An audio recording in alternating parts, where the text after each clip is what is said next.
রাশিয়ার আক্রমণে ফের রক্তাক্ত ইউক্রেন। মঙ্গলবার ইউক্রেনের রাজধানী কিয়েভে সহ একাধিক শহরে মুহুর্মুহুর ড্রোন এবং মিসাইল হামলা চালিয়েছে রুশ সেনারা।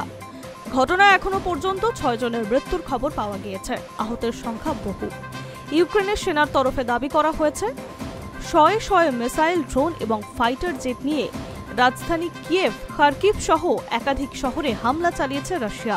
ঘটনায় মৃত্যু হয়েছে অন্তত 6 জনের, আহত হয়েছে অসংখ্য মানুষ।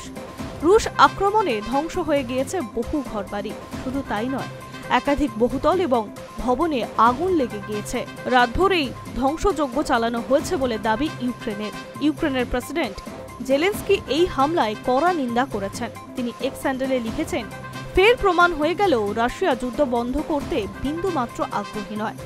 উল্লেখ্য, 3 বছরেরও বেশি সময় ধরে যুদ্ধ জারি রয়েছে রাশিয়া ও ইউক্রেনের মধ্যে।